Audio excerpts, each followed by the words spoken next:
السلام عليكم ورحمة الله وبركاته. الحمد لله نحمده ونستعينه ونستغفره ونؤمن به ونتوكل عليه ونعوذ بالله من شرور أنفسنا ومن سيئات أعمالنا من يهده الله فلا مضل له ومن يضلل فلا هادي له ونشهد أن لا إله إلا الله وحده لا شريك له ونشهد أن سيدنا محمدا عبده ورسوله صلى الله على سيدنا محمد وآله الأبرار وصحابه الأخيار وأزواجه الطيبات الطاهرات. أوصيكم عباد الله وإياي أولا بتقوى الله أما بعد. فأعوذ بالله من الشيطان الرجيم. بسم الله الرحمن الرحيم. ولو أن أهل القرى آمنوا واتقوا لفتحنا عليهم بركات من السماء. صدق الله العظيم. எல்லா புகழும் அல்லாஹ் ஒருவனுக்கே உரித்தாகட்டுமாக. ஸலாத்தும் சாந்தியும் நமது உயிரினும் மேலான தலைவர் கண்மணி முஹம்மது ரசூலுல்லாஹி ஸல்லல்லாஹு அலைஹி வஸல்லம் அன்னவர்கள் மீதிலும் அன்னவர்களை பின்பற்றிய சத்திய சஹாபாக்கள் தாபியீன்கள் தபா தாபியீன்கள் இறைநேசர்கள் குறிப்பாக இங்கே அமர்ந்திருக்கக்கூடிய நம்மவர்கள் அனைவர்கள் மீதிலும் என்றென்றும் உண்டாகட்டுமாக. ஆமீன் யா ரப்பல் ஆலமீன். கண்ணியத்திற்கு மிகுந்த மேன்மைக்கும் உரித்தான பெரியோர்களே, அல்லாஹ்வின் நல்லடியார்களே, அருமை நாயகம் முஹம்மது ரசூலுல்லாஹி ஸல்லல்லாஹு அலைஹி வஸல்லம் அன்னவர்களின் பாக்கியம் நிறைந்த உம்மத்மார்களே, அல்லாஹு தஆலா தன்னுடைய மேலான பொருத்தத்தினை பெற்ற சாலிஹீன்களின் கூட்டத்தில் நம்மை எல்லாம் கபூல் செய்தல் புரிவானாக. ஆமீன். கண்ணியத்திற்குரியவர்களே, அல்லாஹ்வுடைய மகத்தான கருணையினால் பரக்கத்து நிறைந்த ரஜமுடைய மாதத்திலே நாம் எல்லாம் இருக்கிறோம்.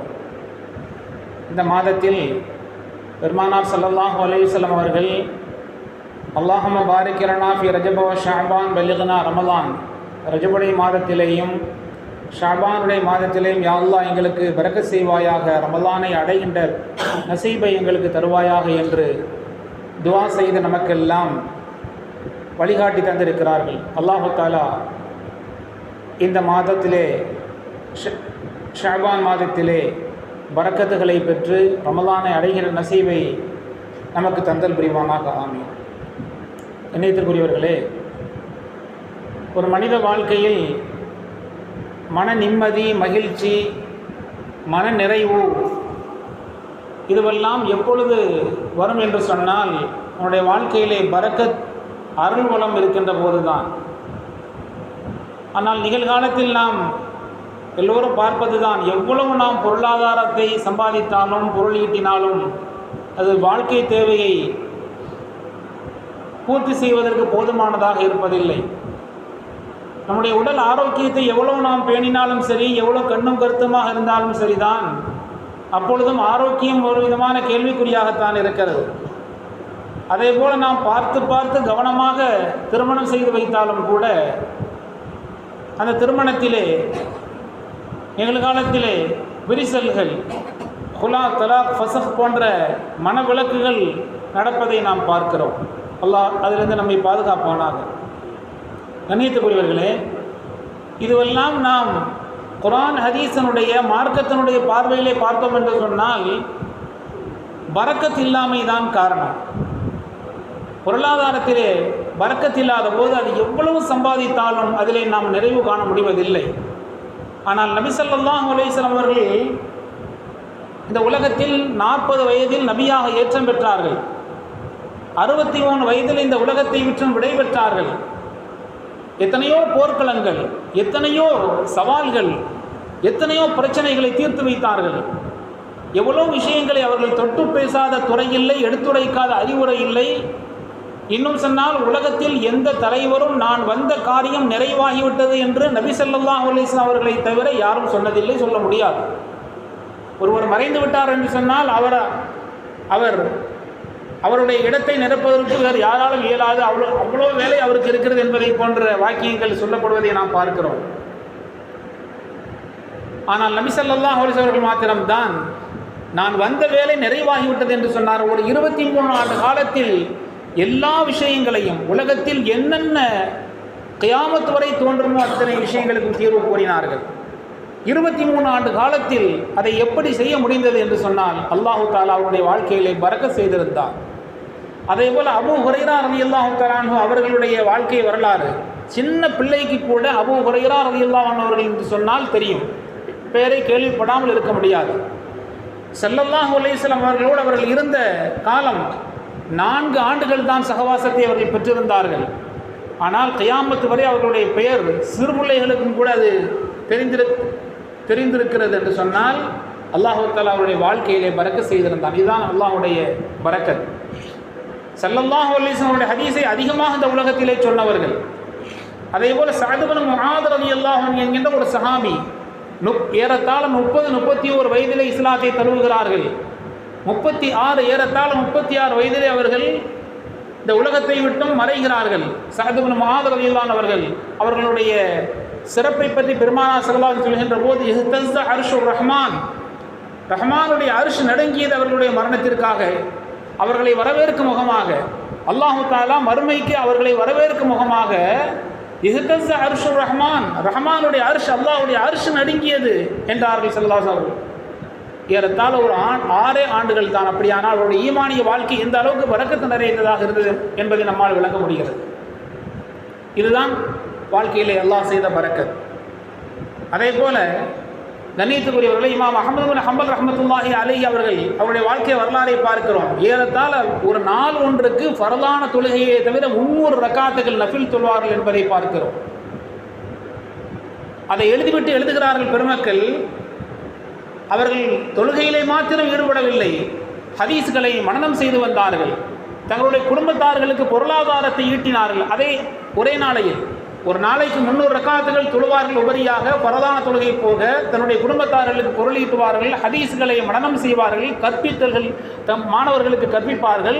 எல்லா விதமான அலுவல்களோடு 300 ரக்காத்துகள் அவர்களால் தொழுக முடிந்தது என்று சொன்னால் அல்லாஹ் அவர்களுக்கு அப்படியானால் அந்த காலத்தில் எவ்வளவு பெரிய பரக்கத் செய்திருந்தான், நேரத்திலே பரக்கத் செய்திருந்தான். இதுதான் அல்லாஹ்வுடைய அருள் வளம் பரக்கத்.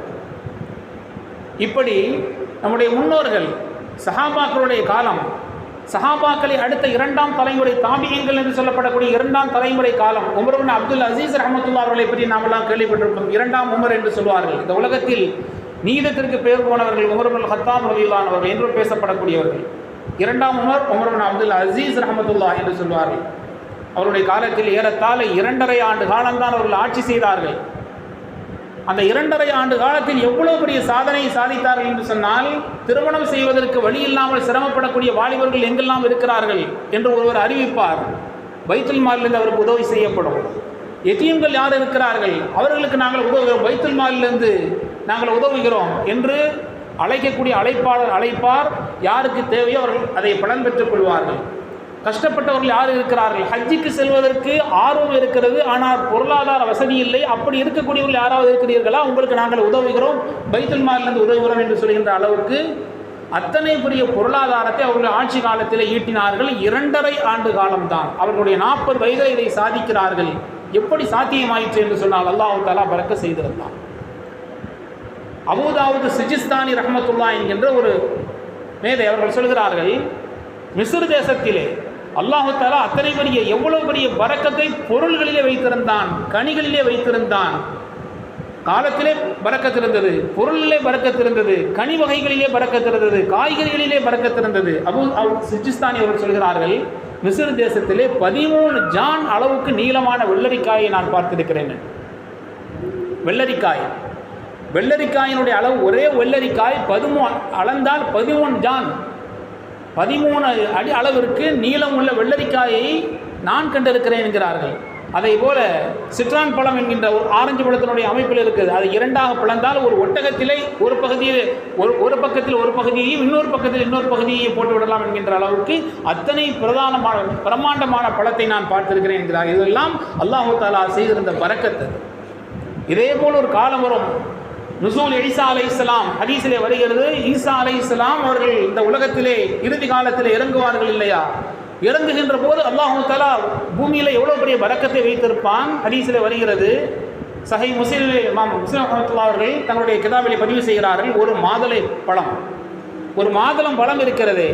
அந்த மாதுளம் பழத்தினுடைய ஒரு தோடு, அந்த தோடு எவ்வளவு பெரியதாக இருக்கும் என்று சொன்னால் ஒரு பெரிய ஜமாத், ஒரு பெரிய கூட்டம் அந்த தோட்டுக்கு கீழே நிழல் பெறலாம் என்கின்ற அளவுக்கு ஒரு பெரிய பிரதானமான முறையிலே அல்லாஹ் தஆலா மாதுளம் பழத்தை வைத்திருப்பான் உலகத்தில். ஒரு மாதுளம்பழத்தினுடைய தோட்டிலே ஒரு பெருங்கொண்ட கூட்டம் நிழல் பெற முடியும் என்கின்ற அளவுக்கு பிரதானமான முறையிலே பரக்கத்து அவ்வளவு பெரிய அருள் வளம் அல்லாஹ் தஆலா இந்த உலகத்திலே மீண்டுமாக ஒரு காலம் வரும். அப்படிப்பட்ட பரக்கத்துகள் எல்லாம் முன்னொரு காலத்தில் இருந்த பரக்கத் ஏன் குறைந்தது என்று நாம் கொஞ்சம் ஆய்வு செய்து பார்த்தோம் என்று சொன்னால், சில பல காரணங்களிலே மிக முக்கியமான காரணம் பரக்கத் இல்லாமல் போவதற்கு ஹராமுடைய கலப்பு. அதில் ஹராமுடைய கலப்பாடு, எங்கே ஹராம் கலந்து விடுமோ அங்கே பரக்கத் இல்லாமல் போய்விடுகிறது. முழுக்க முழுக்க ஹலாலாக இருக்கின்ற போது அல்லாஹ் தஆலா அதிலே பரக்கத் செய்திருக்கிறான், பரக்கத் செய்வான். எங்கே ஹராம் அதிலே கலந்து விடுமோ பரக்கத் இல்லாமல் போய்விடுகிறது. இமாம் ஷாஃபி ரஹ்மத்துல்லாஹ் அவர்களிடத்திலே ஒருவர் வந்தார். வரலாற்றில் இரண்டு விதமாக வருகிறது. இமாம் அபூ ஹனீஃபா ரஹ்மத்துல்லாஹ் என்றும் இருக்கிறது, ஷாஃபி இமாம் என்றும் இருக்கிறது. ஆனால் நடந்த வரலாறு யதார்த்தமானது. வந்து சொல்லுகிறார், இமாம் அவர்களே, நான் ஒரு நாள் ஒன்றுக்கு 5 ரூபாய் 5 திர்ஹம் நான் சம்பளம் வாங்குகிறேன். ஆனால் அந்த 5 எனக்கு போதுமானதாக இல்லை. எனக்கு அதிலே என்னுடைய தேவையை என்னால் பூர்த்தி செய்து கொள்ள முடியவில்லை என்ற போது இமாம் அவர்கள், இமாம் ஷாஃபி ரஹ்மத்துல்லாஹ் அல்லது இமாம் அபூ ஹனீஃபா ரஹ்மத்துல்லாஹ் அவர்கள் சொல்கிறார்கள், நீ 4 ரூபா சம்பளம் வாங்கு, 5 ரூபா வேணாம், எனக்கு 4 ரூபா போதும் அப்படின்னு சொல்லி அப்படி நேர் மாற்றமாக கேட்பதற்கு நமக்கு வியப்பாக இருக்கலாம். 5 ரூபாய் நமக்கு போதவில்லை என்று சொன்னால் 6 ரூபாய் அல்லது 7 ரூபாய் இருந்தால் அதை போதுமாக்கிக் கொள்ள முடியும். ஆனால் அவர்கள் நேர் மாற்றமாக சொன்னார்கள் இமாம் ஷாஃபி ரஹ்மத்துல்லாஹ் அவர்கள், நீ 5 ரூபாய் சம்பளம் வாங்காதே, 4 ரூபாய் போதும் என்று உன்னுடைய எஜமானிடத்திலே சொல் என்றார்கள். இவர் போனார். இமாம் அவர்கள் மீது அத்தனை பெரிய அவர்களுடைய சொல்லிலே அவ்வளோ பெரிய நம்பிக்கை கொண்டவர். இமாம் சொன்னார்கள் என்று சொன்னால் இதில் நிச்சயமாக ஒரு அர்த்தம் இருக்கும். இப்பொழுது அவர் தன்னுடைய எஜமானிடத்திலே போய் சொன்னார், எனக்கு 4 ரூபாய் போதுமானது என்று. மீண்டுமாக வந்து இமாம் இடத்திலே கூறினார்கள், இமாம் அவர்களே, நீங்கள் 4 ரூபாய் சம்பளம் வாங்க சொன்னீங்க, அந்த 4 ரூபாய் எனக்கு போத மாட்டேங்குது, அந்த 4 ரூபாயை வச்சு என்னுடைய தேவை என்னால் பூர்த்தி செய்து முடியவில்லை. அப்படியானால் நீ 3 ரூபாய் சம்பளம் வாங்க. 3ஆக உன்னுடைய திர்ஹத்தை 5 திர்ஹம் வாங்கினாய் அல்லவா, 4ஆக ஆக்கிவிட்டாய், இப்பொழுது நீ 3ஆக ஆக்கிக்கொள். அவர் 3 ரூபாய் போதுமானது என்று தன்னுடைய எஜமானிடத்தில் சொல்லி 3 ரூபாய் சம்பளம் வாங்கினார். கொஞ்ச நாள் கழித்து அவரை கடை வீதியில் ஒருவர் பார்த்தார். இந்த சமாச்சாரங்களை தெரிந்த ஒருவர், நீங்கள் பலான நபராயிற்றே, ஏறத்தாழ சில மாதங்களுக்கு முன்னால் இமாம் அவர்களிடத்தில் வந்து உங்களுடைய பொருளாதாரம் உங்களுக்கு ரொம்ப சிரமமாக இருக்கிறது, பொருளாதார சிரமத்தில் இருக்கிறேன் என்று சொன்னீர்களே, இப்பொழுது நீ மிக தெளிவாக இருக்கிறீர்களே, நன்றாக இருக்கிறீர்களே என்று அவர்களிடத்திலே அவர் பேசிக்கொண்டார். இமாம் ஷாஃபி ரஹ்மத்துல்லாஹ் அவரிடத்தில் வந்து கேட்டார்கள், இமாம் அவர்களே, தாங்கள் அன்று ஒரு நாள் கூறினீர்கள் 5 ரூபாய் சம்பளம் வாங்கக்கூடிய நபரிடத்திலே குறைத்து 3 ரூபாய் அவருக்கு வந்தபோது அந்த 3 ரூபாயிலே எல்லா விதமான தேவையையும் பூர்த்தியாகி அவர் அதற்கு பின்னால் செல்வ செழிப்பாக ஆகி சந்தையிலே நின்று வியாபாரம் செய்கிறார், அது எப்படி சாத்தியம் என்று கேட்டபோது இமாம் ஷாஃபி ரஹ்மத்துல்லாஹ் அவர்கள் சொன்னார்கள், அதாவது அவருடைய ஊதியத்தில் 2 ரூபாய் ஹராமானது கலந்திருக்கிறது என்பதை என்னால் விளங்க முடிந்தது. ஹலால் மாத்திரம் இருந்தால் அது அவருக்கு போதுமானதாக இருந்திருக்கும். அவருடைய ஹலாலோடு சேர்த்து 3 ரூபாய் அவருக்கு ஹலாலாக கிடைக்கிறது, 2 ரூபாய் அவருடைய ஊதியத்திலே ஹராம் கலந்திருக்கிறது. ஹராம் கலந்ததாலே அந்த ஹலாலாக வாங்குகிற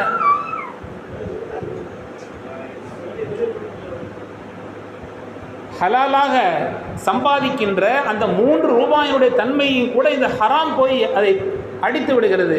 எனவே நான் விளங்கினேன், ஹராம் கலந்திருப்பதால் தான் அவருக்கு அவருடைய பொருளாதாரத்திலே பரக்கத் இல்லை. அதை நாம் நீக்கிவிட்டால் அவருடைய சம்பாத்தியம் அவருக்கு போதுமானதாக இருக்கும் என்று விளங்கினேன். எனவே நீ 5 ரூபாயை 3ஆக குறைத்துக்கொள் என்று நான் சொன்னேன்.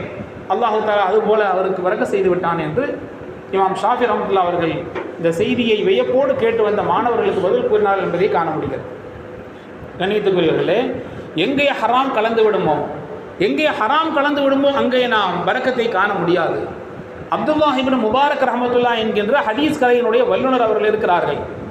அவர்களுடைய தகப்பனார் முபாரக் ரஹ்மத்துல்லாஹ் அவர்கள் ஒரு தோட்டத்தை பராமரிக்கிறார்கள். ஒரு நாள் தோட்டத்தினுடைய எஜமான் வருகிறார், வந்து மாதுளங்கனியை கொண்டு வாருங்கள் என்கிறார். கொண்டு வந்தால் அது புளிப்பாக இருந்தது. தன்னோடு சில சகாக்களையும் அழைத்து வந்திருந்தார். மாதுளங்கனி கொஞ்சம் இனிப்பாக இல்லாமல் புளிப்பாக இருக்கிறது. உடனே அவர் சொன்னார், நான் சில நபர்களை கூட்டு வந்திருக்கிறேனே, புளிப்பு எது, இத்தனை காலமாக நீ இந்த தோட்டத்திலே வேலை செய்கிறாயே, புளிப்பு எது இனிப்பு எது என்பது உனக்கு தெரியாதா? எங்களுக்கு நீ நல்ல இனிப்பான பழத்தை தர வேண்டாமா என்றபோது எனக்கு நான் புளிப்பு எது இனிப்பு எது என்பதை நான் உண்டு பார்த்ததில்லை, அதற்கு நீங்கள் அனுமதி தரவில்லையே என்று. இத்தனை காலம் நான் வேலை பார்க்கிறேன், ஆனால் எனக்கு இதனை பொறுப்பை தந்திருக்கிறீர்கள், அதை சாப்பிட்டு பார்ப்பதற்கு எனக்கு அனுமதி தரவில்லை, அதனால் நான் பார்க்கவில்லை. இவர் ஏதோ ஒரு காரணத்தை சொல்கிறார் என்று பிற மக்களிடத்தில் விசாரித்து பார்த்தார் அந்த தோட்டத்தினுடைய எஜமான். உண்மையிலே அவர் சாலிகான மனிதர், அவர் இதுவரை ஒரு கனியை கூட உண்டதில்லை, அதனால் அவருக்கு எது புளிப்பு இனிப்பு என்பது தெரியாது என்று சொன்னபோது தன்னுடைய மகனையே, தன்னுடைய பருவ வயது வந்துவிட்ட பின்னால் தன்னுடைய மகளை அந்த எஜமான் அந்த முபாரக் ரஹ்மத்துல்லா அவர்களுக்கு கட்டி வைத்தார்கள். இவரை விட ஒரு தகுதியானவர், தீனை பேணக்கூடியவர் நம்மால் காண முடியாது என்று தன்னுடைய பிள்ளை எஜமான் அவர் தன்னிடத்தில் வேலை செய்து கட்டி வைத்தார்கள். அவர்களுக்கு பிறந்தவர் தான் அப்துல்லா இப்னு முபாரக் ரஹ்மத்துல்லா, ஹதீஸ் கலையினுடைய வல்லுநராக உலகத்தில் இன்றைக்கும் பேசப்படக்கூடிய மிகப்பெரிய இமாம். காரணம், அவர்கள் ஹலாலை பேணியதனாலே. வாழ்க்கையில் எப்படி அவர்களுக்கு பரக்கத் கிடைத்தது? அல்லாஹ் தஆலா உலகம் முழுக்க அவருடைய மகனார் பேசப்படக்கூடிய அளவுக்கு எப்படி ஆக்கினான் என்று சொன்னால், ஹலாலான முறையிலே அவர்கள் நடந்து கொண்டதனாலே, அவர்களுடைய வாழ்க்கையிலே ஹராம் கலப்பாடு இல்லாத காரணத்தினால் அவர்களுக்கு அல்லாஹ் அருள்வளத்தை தந்தான். கண்ணியத்துக்குரியவர்களே, இதுதான் மார்க்கம் சொல்லக்கூடிய நடைமுறை. ஒரு மனிதனுடைய வாழ்க்கையிலே அருள் வளம் வேண்டும் என்று சொன்னால், பரக்கத் வேண்டும் என்று சொன்னால், இன்றைக்கு எவ்வளவு சம்பாதிக்கிறோம், ஆனால் அது போதுமானதாக இல்லை. கோடிகளிலே புரள்பவர்களுக்கு அது போதுமானதாக இல்லை, லட்சங்களிலே புரள்பவர்களுக்கு அது போதுமானதாக இல்லை. காரணம் ஒன்றுதான், பரக்கத் என்பது இல்லை. அல்லாஹ் பாதுகாக்க வேண்டும். அருள்வளம் இல்லை. ஏன் அருள்வளம் இல்லை? மார்க்கத்தினுடைய பார்வையை நாம் சிந்தித்தோம் என்று சொன்னால், அதிலே முழுவதுமான ஹலாலாக இருந்தால், ஹராமுடைய கலப்பாடு இல்லாமல் இருந்தால் அதிலே பரக்கத் கிடைக்கும். எங்கே ஹராம் கலந்து விடுமோ, இமாம் ஷாஃபி ரஹ்மத்துல்லாஹி அவர்கள் சொன்னதை போல 5 ரூபாய் நீ சம்பளம் வாங்குகிறாய், அதில் 2 குறைத்துக்கொள் என்று சொன்னார்கள். கேட்ட மாணவருக்கு விளக்கம் சொன்னார்களே, அதில் 3 ரூபாய் ஹலால், அவர் வாங்கக்கூடிய 2 ரூபாய் ஹராமாக வருகிறது. எனவே அந்த 2 3 அடித்து விடுகிறது. நான் அந்த ஹராமை குறைக்க சொன்னேன், அவருக்கு அந்த 3 ரூபாய் போதுமானதாக இருந்து அதிலே அல்லாஹ் பரக்கத் செய்த வாழ்க்கையிலே உயர்ந்தார். கண்ணியத்துக்குரியவர்களே, இதுதான் பரக்கத் இல்லாமல் போவதற்கும் பரக்கத் கிடைப்பதற்குமான காரணம். இதுதான் ஹராம் ஹலாலை நாம் பேணி நடக்கின்ற போது அல்லாஹ் தஆலா அந்த பரக்கத்தை நம்முடைய வாழ்க்கையிலே பொங்கச் செய்வான் என்பதை ஹதீஸும் குர்ஆனும் சொல்லக்கூடிய செய்தி அல்லாஹ் தஆலா விளக்கும்.